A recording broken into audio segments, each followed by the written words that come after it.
All right, I'll turn it over to Elise.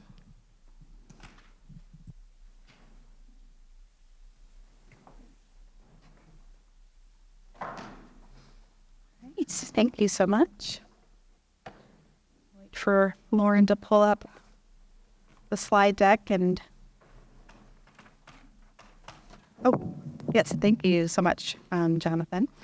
And so as the board knows, you also serve as our Human Services Board. And so this is an opportunity for me to provide you some high-level updates and also to follow up on some things that we talked about a couple months ago. Please let me know if you have any questions as we're going through. Let's see here. This works. All right. So as you all recall, back in December of this year, you appointed me as the Human Services Director. So I just wanted to kind of specify for you how we have structured our Health and Human Services umbrella here in Cabarrus County. So as you know, one of our largest departments under the Human Services umbrella is Social Services. And as you know, the director for that position is currently vacant, and we are in the process of backfilling that position, and I'll give you an update about that as well. And then you also established a behavioral health department last year, and we have backfilled that position as well. And so Dr. Camila McKissick, who is actually here today, she can raise her hand. She is our new director for our behavioral health department, and that's under our HHS umbrella as well. And then, of course, Veteran Services as well. Tony has been in his position for a while. We kind of moved him out, and so he's kind of like a freestanding program that's under the HHS umbrella. And so Tony has been doing a great job for us managing our Veteran Services. And then, as you know, there's a dotted line between the Human Services Director and our Cabarrus Health Alliance, because obviously they are freestanding health authority, they have their own board, and there are some mandated programs, obviously, that they are performing on behalf of Cabarrus County. So we do have the expectation that they provide us information regarding how they're doing in terms of executing those programs. I'll give you one example. About a year ago, we delegated responsibility of our Stepping Up program to the Cabarrus Health Alliance. So on a monthly basis, they're providing us those metrics to ensure that Sheriff Shaw is getting what he needs from that Stepping Up program. In terms of an update regarding filling our Social Services Director position, as you know, our outgoing Social Services Director retired in December. And so what we did is we decided to recruit a recruiting firm to help us recruit the best talent. And so we hired developmental associates. They fulfilled our request of doing this in an expeditious fashion. So even though the posting was just posted on January the 3rd of this year, we already have a final candidate. Things concluded yesterday in terms of our briefings with them, and we've all been involved in terms of the county manager's office. And so we're really excited about our finalist, and we will go through the process of hopefully making an offer to that person next week. We had more than 70 applicants, which shows the interest in directing social service programs here in Cabarrus County. So we're really excited about the breadth and depth of the applicant pool that we had to choose from. In terms of the timeline, as I just mentioned, we concluded things late yesterday afternoon. In fact, we were briefing with developmental associates, and literally right before I walked up here, we just got an email from them saying, here's the final information regarding your finalist, and we'll move forward from there. And hopefully, if all works out, we'll have that person on board sometime in the month of April. All right, I also wanted to switch gears a little bit and give you an update in terms of our emergency housing solution for our youth in custody. As you remember, at our work session in December, I came before you and asked permission to do some research in terms of an emergency housing solution, because just to kind of give you the backdrop for that, we have had a 75% increase in the number of children in custody in the past 5 years. And so that has translated to is that some of our kids with more complex needs get stuck in our emergency department. We have been tracking this now, and actually the state requires us to track it.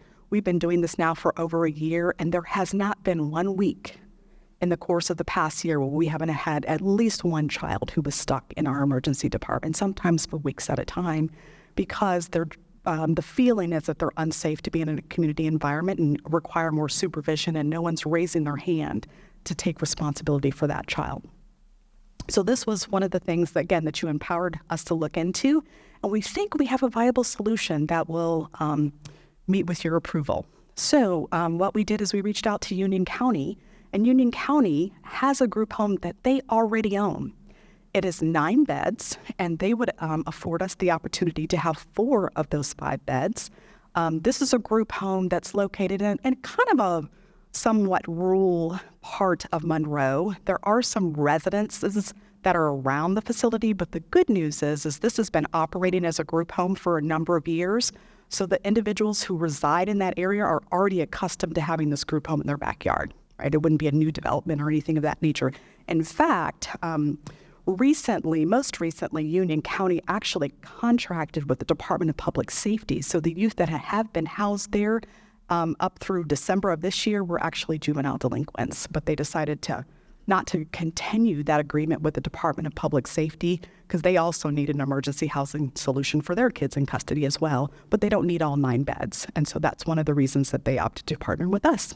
So week before last, Michael and I went out to that facility, and he can speak for himself, but my interpretation of what he said is that it's a sound structure.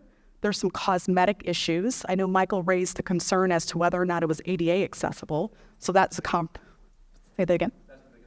That's the biggest concern. So that's a conversation we would have to have with Union as well as the state in terms of making sure that it would be accessible for any of our youth that we opted to place there. The good news is that it's minimal cost for us. There might be some renovation costs. We didn't get a firm number on that yet. They kind of threw out a general number. So I don't even want to speculate in terms of exactly what the renovation costs would be. But the renovations, my understanding, is really more in terms of the layout and making sure that the operator of the group home would have adequate supervision of the youth, just in terms of what the licensure standards are. But other than that, some cosmetic kinds of things. The roof appeared to be relatively sound. And this is something that we could move on fairly quickly as long as you're in agreement. In terms of the costs, the daily operating costs. So just as a reminder, partners are LME MCO, they developed a service definition that would allow for us to leverage Medicaid dollars. So for any youth that we place there, and they have committed to this, so Partners is saying, yes, we will be able to leverage Medicaid funding for most of our youth. The only exception would, again, be any youth who, for whatever reason, wasn't eligible for Medicaid, but was in our custody, for example, an undocumented youth. But for the most part, the service and the operation of it should be covered under Medicaid. Now, the question is, well, will they ask us to contribute any to the renovation of the facility? We don't know the answer to that yet.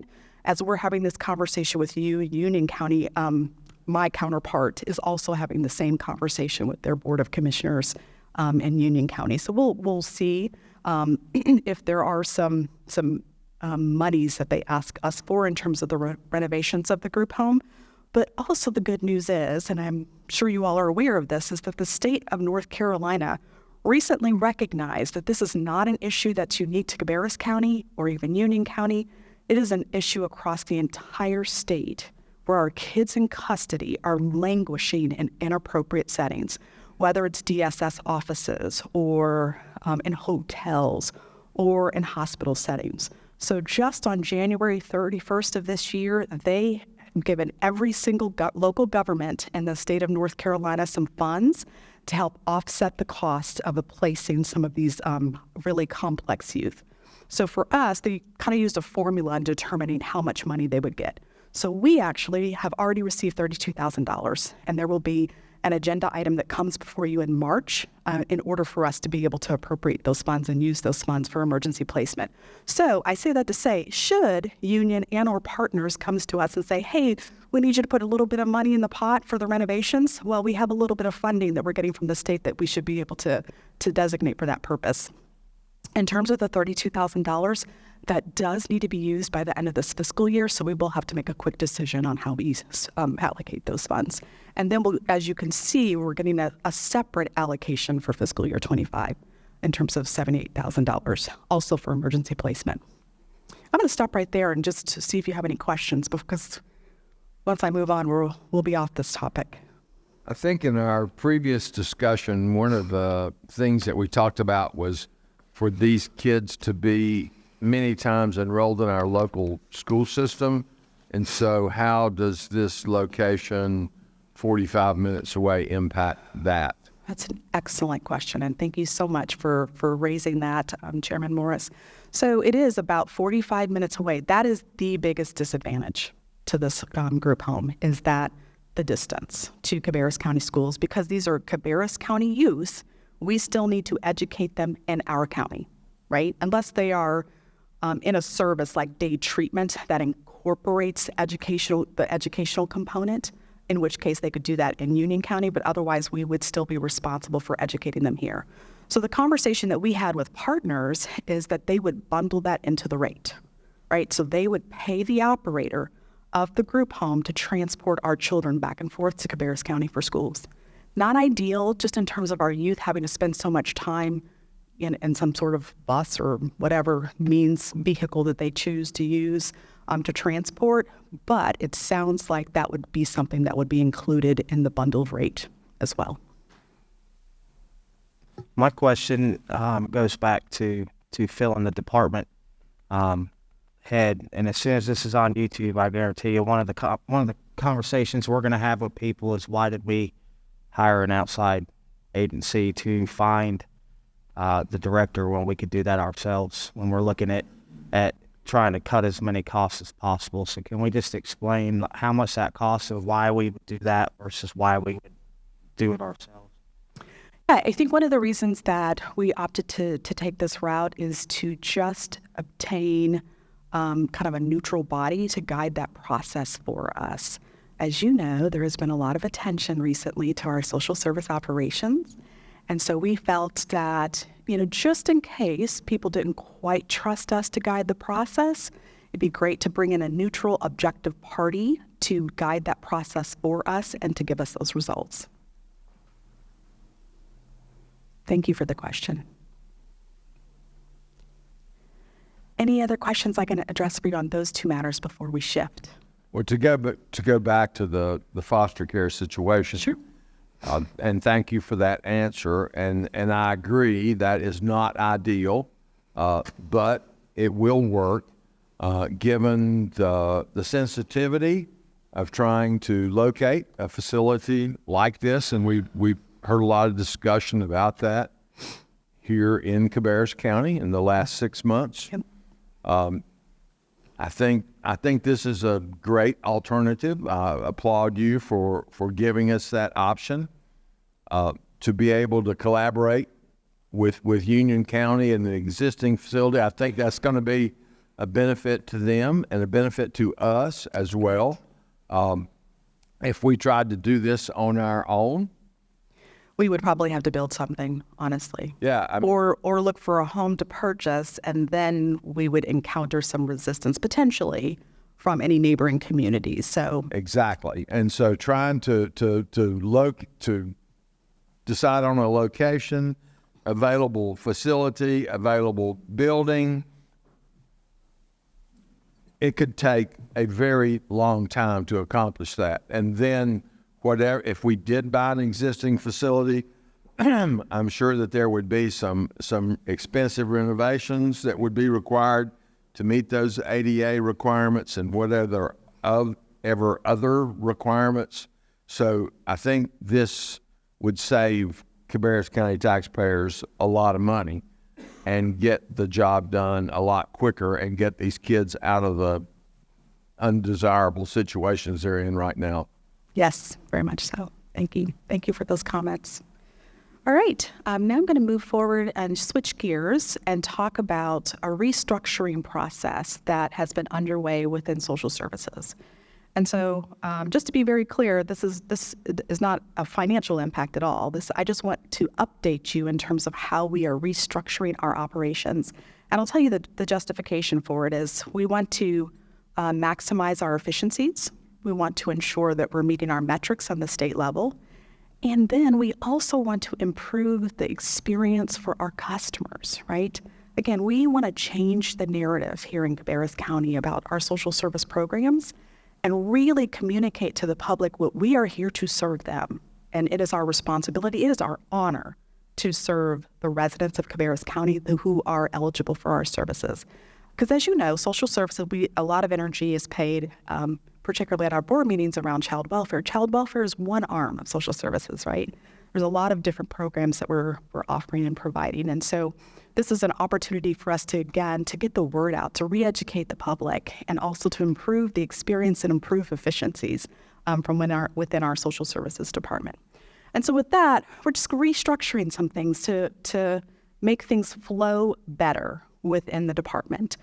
So one of the things that we're doing is we're aligning all economic services under we have 2 deputy director positions under the department director. And so we're aligning all of our economic services under one of the deputy directors. We're aligning all of our social work programs under the second deputy director.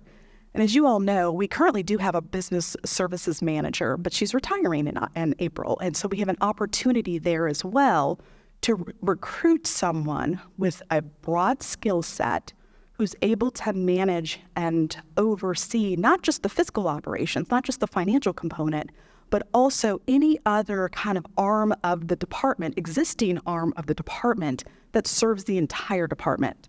Right now, a lot of those programs are just kind of sprinkled throughout the department, and it's not very efficient and it's not very functional. So what we're doing is we're aligning those programs all up under that business services manager, and that would include customer service, the front door to our programs. It would also include program integrity and quality assurance in terms of the reporting metrics, making sure that we're meeting our metrics with the state, and then also a strategy and budget as well. Any questions about that in terms of our restructuring? All right, I will continue to move forward. So the last thing I just wanted to bring to your attention was our obligations as a social services department around our child fatality and prevention system. So as you all know, we are statutorily required to have multiple teams that are providing a variety of different functions, right?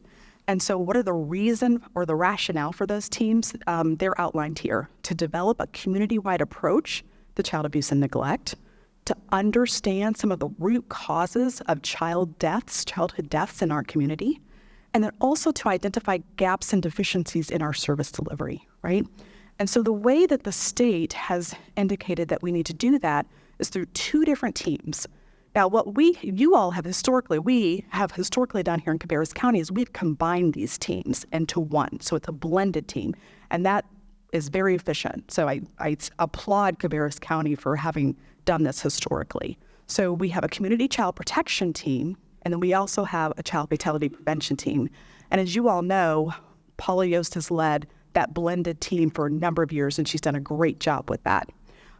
Again, the reason why I'm bringing this to your attention is because the part that falls to the department to ensure that we're doing, because it is not our job as a department to select the members for that team. What the statute indicates is that we need to ensure that the appropriate people are on those teams, though, right? And so that's why I'm bringing it for your review and consideration. I'm not going to go into too much depth in terms of what the statute states for each of these 2 teams, but they have a slightly different function. One is more kind of globally in terms of just child protection services across the board, and then the other one, the child fatality prevention team, that looks very intensely at child fatality deaths that have occurred in our community for which there was some social service involvement in the 12 months leading up to that fatality, right? So again, our blended team is serving both of those functions. So I'm going to move forward a little bit and tell you, again, this is the role of the social services director in terms of coordination, not management, but coordination of those teams per statute. So we are responsible for developing and writing operating procedures, right, in collaboration with you all as the Human Services Board, right? We need to determine and initiate the cases for review. We need to bring those cases in as requested by that team, that blended team. We need to provide staff support so that staff are available to respond to questions, to provide documentation, and so on and so forth. and we need to maintain records, including the minutes and the report quarterly to the Human Services Advisory Board, i.e. you all. Or excuse me, not your, that's an error, not the Human Services Advisory Board, but you all as the Human Services Board. You have also delegated a Human Services Advisory Board, but as you know, that advisory board doesn't have any decision-making capabilities. They advise you all in terms of our operations. So in terms of what your responsibility is as the Board of Commissioners, and again, this is dictated by statute, is to receive that annual report. And I know that Paul and her team are already slated on our April calendar to bring that report to you all, to advocate for system improvements and needed resources if requested by that team, and then to appoint members to the local CCP/CFPT as designated by state statute. And that's the reason for me bringing this to you today, because I just wanted to bring this to your attention, again, as to ensure as the Human Services Director that we are in compliance with state statute in terms of what we are supposed to be doing and what we are obligated to do. So these are the required members on one of those teams. But again, what we do here in Cabarrus County is we have a blended team, right? So there are other required members for, if you look at both teams together, there are other required members.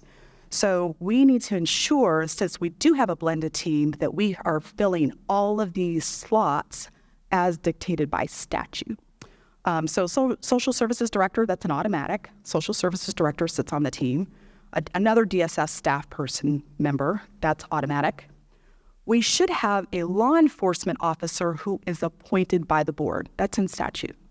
So the board should be appointing somebody who represents the law enforcement community. And my read of the statute indicates, and Evan can correct me if I'm mistaken about this, my read of it is it should be somebody high up the food chain, if you will, that they're not directly involved with any of the cases. Because again, for an intensive review, you're looking at kind of all the different components that contributed to that case. So you're really looking for someone kind of at a higher level to serve as a kind of an oversight member of the blended team. We also need someone from the district attorney's office, and historically we have had that individual, executive director or designee of a community agency. Again, the DSS, the department, we don't select these people. That is your job. I just want to make sure that it's very clear in terms of all the different slots that we are required to have on that blended team. So here's the next one. It is, school superintendent or a designee, Board of Social Services member.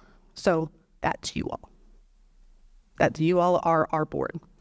I'm not a lawyer, so I'm going to let Evan comment on this if I'm mistaken about this. But my guess is that you would be able to, if you didn't have the capacity to sit on it yourself, that you could designate somebody else to stand in your stead on that team. But just bringing that to your attention. Mental health professional and the LME-MCO could play a role there in designating that individual. The guardian ad litem coordinator, the public health director. So again, it doesn't have to necessarily be the public health director, but somebody from Cabarrus Health Alliance. And then a different healthcare provider who also has an expertise around child maltreatment matters. So that would be another kind of designated appointment on this particular board. Now, the ones that I have articulated here, this is in the current state policy as of October of 2023. We do know that there has been a general statute update for additional required members. The state is just lagging behind in terms of their policy, so they have not updated their policy. But what we do know, what is forthcoming, is at least two other seats on this blended team that would be a requirement and would also require board appointments. One is somebody from EMS. So the statute now indicates that we should have representation from EMS on this blended team. Again, that would be somebody that you all designate to sit on the team. The other individual that the state is now going to be mandating, again, they haven't updated the policy yet, is a parent of a child who passed away prior to age 18. Doesn't have to be related to a child fatality related to social services, but just the lens of a parent who has lost a child who was a minor. So that will be another appointment that is coming our way in terms of you all having to make the designation of appointing that person to the board. I'll stop for questions. Based on what I know about the current board, I don't see a drastic change. I don't see other than the new ones. Right. And just to make sure that we are appointing the ones through the board that the statute indicates that we do need to appoint, like law enforcement, your designee, the child, or excuse me, again, it's not in policy yet, but the parent will be forthcoming as the parent of a child and so on. Yes. Yeah. Yeah. I mean, it looks perfectly reasonable to me. And, I think what probably people in this room might know better than the general public, but I think the one that specifies a Board of Social Services member, which is one of the 5 of us. Correct. I think that makes 47 approximately different committees that have the same requirement. So 47 divided by 5, and that's why we do more than go to 2 meetings a month. Yes. Yes. Which a lot of people assume. Yes, absolutely. So again, When does this have to be? Because you said this is already. yes, this has already been the policy. And again, to Chairman Moore's point, I think we have these people represented. I think the part that we might need to formalize, and you correct me if I'm mistaken about this, is the appointment of, for instance, a law enforcement officer officially by the board, or an appointment of your designee or one of the 5 of you to sit on the blended team as well. And again, what will be forthcoming too is having representation from EMS and then the parent. Those will be board appointments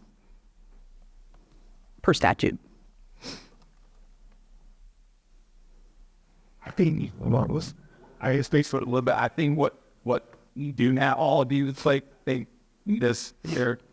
It is a thing we're looking for, and I think putting this in like your annual reappointment, like you guys do with your liaison conditions, and then Right. That's my next slide. it's formal. I think we have the people in place already. I think what we're looking for is every year when we review everything else, like the liaison commitment, liaison, the Alps committee, all that stuff, we also make sure that, and it can be the same person. I don't think that term limits, there aren't term limits. So whoever is already on there, he to be on there. We just want, he's a large number. Right. So he's got to be brought with you. Correct.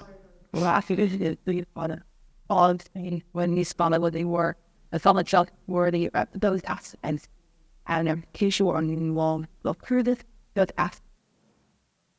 Thank you, Lauren. I believe Chief Clark, you're on there. So if you were to get in a horrific accident, all right, and not be there, it'll be. Yeah, I know. With a lot. Yeah, right. There you go. That's a better example.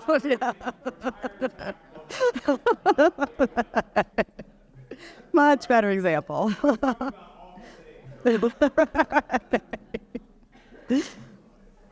Yeah. So Lauren and Evan said it well. So that is the again, the point that we're bringing to you for consideration is if you wanted to formalize that appointment process for those individuals that are, again, according to statute, need to be appointed by the board.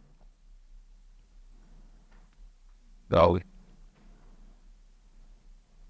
I said easy problem to fix. Yes. And, as Lauren indicated, we already have a process in place that we can just emulate that. Good. Any other questions I can answer for you? About anything related to human services? All right, wonderful. Thank you.